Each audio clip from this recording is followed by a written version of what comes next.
আচ্ছা গাইস, তো লক্ষ্য করো, খুব ভালোভাবে একটু খেয়াল করো, একটু বোঝার একটু বিষয় আছে। তো দেখো এখানে এটা কি রম্বস না? রম্বসের দুইটা কী দেওয়া আছে, কর্ণ দেওয়া আছে, একটা হচ্ছে তোমার D1 আর একটা কি D2। তো এখন এই যে দুইটা কর্ণ মানে কি, মানে হচ্ছে একটা কর্ণ এসি, এসি মানে কি D1, এই যে এসি মানে D1, আর বিডি, বিডি হচ্ছে তোমার D2। ঠিক আছে, এই দুইটা কর্ণ দেওয়া আছে। এখন তোমরা জানো যে রম্বসের মানে এই যে রম্বস, ঠিক আছে, এই রম্বসে কি হয়েছে, এই রম্বসে যেটা হয়েছে সেটা হচ্ছে যে এর যে দুইটা কর্ণদ্বয় আছে না, এই যে এই একটা কর্ণ আর এই একটা কর্ণ, এই কর্ণদ্বয় পরস্পরকে সমকোণে সমদ্বিখণ্ডিত করে কিন্তু। ঠিক আছে, অর্থাৎ এই যে কোণটা এখানে যে উৎপন্ন হবে, লিখলাম না, সেটা হচ্ছে তোমার 90 ডিগ্রি। তো এখন তুমি জানো যে এসি সমান সমান D1 আর বিডি সমান সমান D2। ঠিক আছে, মানে এই কর্ণগুলোর যে দৈর্ঘ্য সেটা।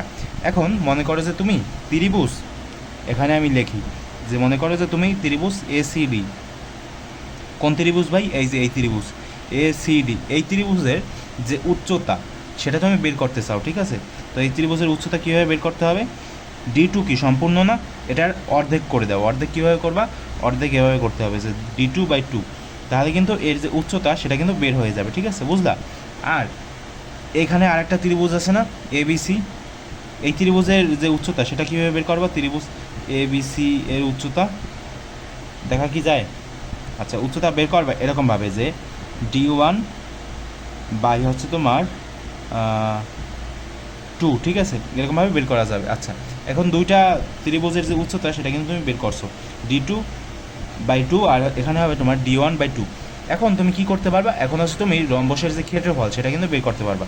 এখন তুমি লিখতে পারো এখানে, অতএব রম্বসের কি ক্ষেত্রফল, রম্বসের ক্ষেত্রফল জানো যে এখানে কি লিখবো, লিখলাম না আর, যে রম্বসের ক্ষেত্রফল হবে তোমার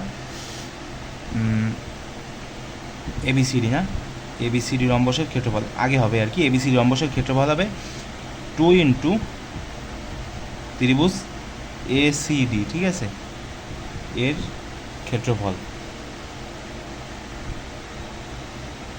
এর ক্ষেত্রফল কী হবে ভাই, এর ক্ষেত্রফল হবে এখানে 2 এর জায়গায় 2 থাকবে, আর ACD, ত্রিভুজ ACDর একটা কোণের পরিমাপ হচ্ছে তোমার D2/2, আর একটা হচ্ছে তোমার D1 বাই হচ্ছে তোমার 2। এখন 2 দুগুণই কত, 4, এখানে 2 গুণ হবে আর এখানে 4 থাকবে। ঠিক আছে, দেখা তো যায় নাকি? তো এই যে 4 যে থাকে, এখন 2 দিয়ে তুমি এই 2কে গুণ করো, এখানে হবে তোমার 2, আর ওপরে থাকবে কি D1 ইন্টু D2। ঠিক আছে, এই জিনিসটাকেই তুমি কীভাবে লিখতে পারো বলো তো, তুমি এভাবে লিখতে পারো যে half into D1 into D2। বুঝতে কি পেরেছো?